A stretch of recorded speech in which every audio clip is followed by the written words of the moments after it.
وهذه المرة تحويسة مش كيما كل التحويسات مع أسمر الجوال اللي راح نجولو بكم وندوكم إلى تقرت ولاية تقرت.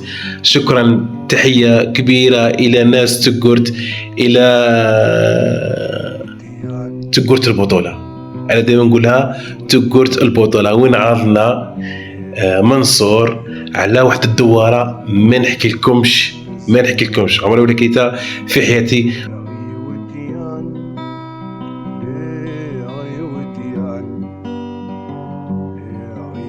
وانايا منصور وشرف وين تلاقينا في هذه الغابة وهذه القعدة الزينة وهذا المكان الرائع وهذه الفسحة، يعني تبعدوا على ضجيج الدنيا كامل. وراح نشوفوا كيفاش منصور راح يطيب لنا دوارة على الجمر في وسط الغابة بين النخيل. يا سلام. نبدأ بسم الله على بركة الله. الوصفة تاعنا منها تحويسة ومنها وصفة اللي هي بصل. كما راكم تشوفوا منصور خاو مع البصل يقشنا في البصل، يعني الهواية تاعو برك الطبخ. الفلفل كما راكم تلاحظوا. وهنايا منصور قالك لازم تصورني باللي رانا نطيبوا في الدواره، يعني واش نقول لكم واحد البنه في الدواره ما نحكي لكمش. جامي كي الدواره كما هذه بنينه فوق الخيال. وهنا شرف راهو غير يتفرج برك لكم، انا نتفرج برك كيفكم مش طيبوا وانا تشوفوا مع التصوير رايح جاي منا كذا. بعد ما فرم البصل تاعو قطعوه كما يقطعوه تشكشوكا بقطع وحط. المهم الطيب وزاد كيف الطماطم ولا الطماطيش تقطيع عشوائي قطعوا كما كان. زيدوا لها الحار ولكن ما جاتش حاره، جات بنينه بصراحه ما جاتش حاره كما راكم تشوفوا. وهنا انا راح جبت لك الحشيشه المقطفه ولا الدبشه من تحت النخله.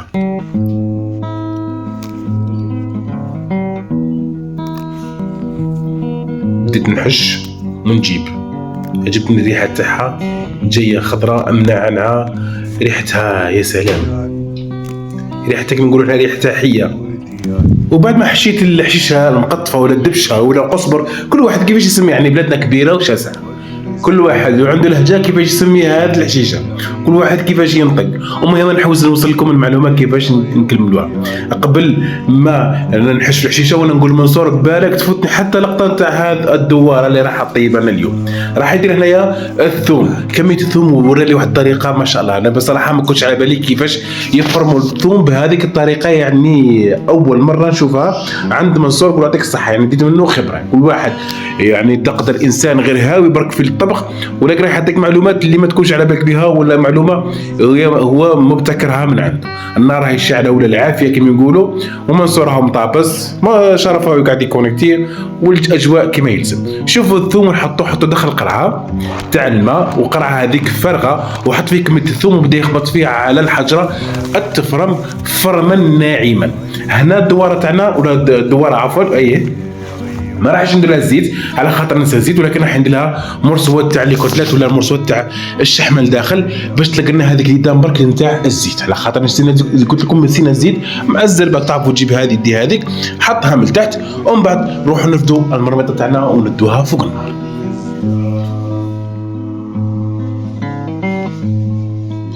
هنا بعد ما رفدنا الكوكوطه تاعنا وحطيناها فوق النار، قلت لكم مرميطه وهي الكوكوطه يعني كيف مرميطه ولا كوكوطه، المهم تطيب فيها.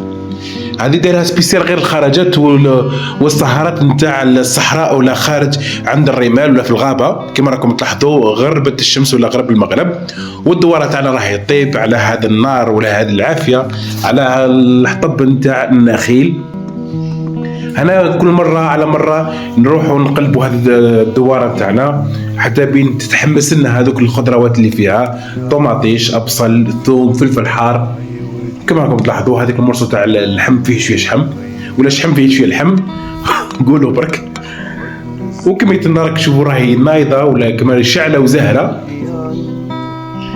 هنا كنحط لها منصور هذاك الثوم، وهذيك القرعه اللي كان فيها الثوم زاد شلو بشويه تاع الماء باش ما نبذروش، يعني التبذير ممنوع التبذير.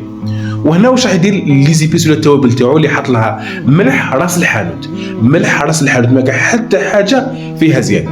وبالاخص باش نقول لكم باللي راس الحانوت تاع الصحراء راهو مميز وعنده واحد المذاق ما شاء الله. هندير لها هذيك الكميه تاع الماء اللي راكم تشوفوا فيها لداخل، وخليها تخطخ ولا تكتك ولا تطيب ولا تطبخ.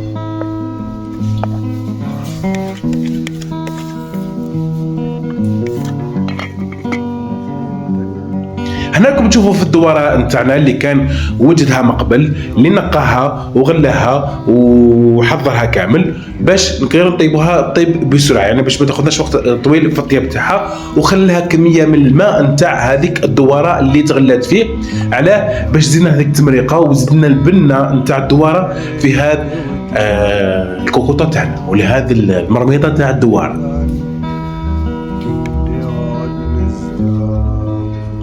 كما راكم تلاحظوا راكم تشوفوا منصور راهو يطيب بكل حب وكل احترافيه في هذه الدواره، يعني صح الحاجه كي تطيبها بكل حب ومن القلب راح تخرج صح بنينه.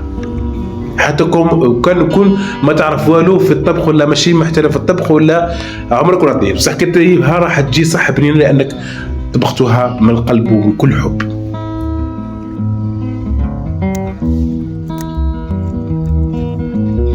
ما نصوركم في الاجواء ونصوركم في الدواره تاعنا كيفاش هي الطيبه راهي تكتك وراهي تبخر وريحه تاعها يعني عبقت المكان ما شاء الله، يعني ما شاء الله حتى قاعده خلويه الله يبارك بين هذا النخيل وهذه واحد النسبه تاع البروده اللي كانت في الصحراء. يا سلام مع الشاي كنا جبناه يعني ماشيينه من برا ما يكونش وقت باش نطيبوه.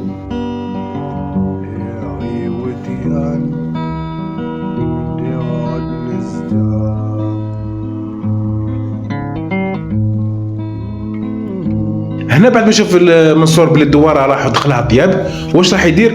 راح يدير هذيك العلبه الصغيره تاع الهريسه راكم تشوفوا فيها دارها كامل لداخل، حتى اني دخلت قلت له وشنو هذه الهريسه يا خويا؟ قال لي نديرها لداخل وما تخممش كامل، يعني الحراره مش حتكون حاره كما تقول بلي حاره بزاف وصح المذاق تاعها ماشي حاره بزاف، جا الذوق تاعها معتدل وبالاخص انه كان فيها الفلفل الحار، يعني المذاق تاعها جاي مميز. ما فهمتش كيفاش يعني طيب هذه الدواره ما شاء الله.